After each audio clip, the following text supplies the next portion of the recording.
Nin gasngi ka arpuay trik unay tong arhajar arpu aru sembut menteri rangba ka Jylla uba prestun tensong ulaong. Ba ka Sorkar ka buram ya ka dorbar shnong mau ba kabala persya ya ka jingtmu ban Pynkynriah ki Harijan ni kharmetor na them yau maulong. Ulaong ba ka Sorkar ka buram ya ka jingsngau khia jong ka shnong kabala persya ya ka jingtmu ban wanra ya ki Harijan bat ka Sorkar kan persyang ban le ya ka Babha tam ban penbet ya ka ni kam. Let me just tell you one thing. Relocation has to take place. Okay, let me make it very, very clear. Relocation has to take place, and there is no option.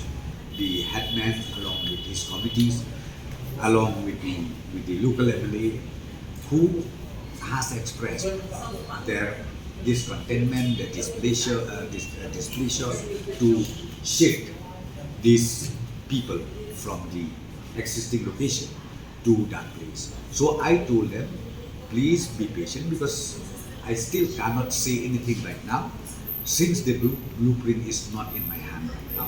So once the blueprint comes in, so I understand and I have to also respect the sentiments of the local authority. So I will try my best. We will try our best from the government to adjust accordingly so that each side are also happy. See the question of European war, or the question of Khasi war, or the question of Meghalaya war. I think that does not rise. So let me just tell you one thing. As I said, let the department concerned first bring the blueprint. Because see, ultimately I will call everything again with the Harijan committee. So we are transparent. So we will sit down across the table, and I am sure solution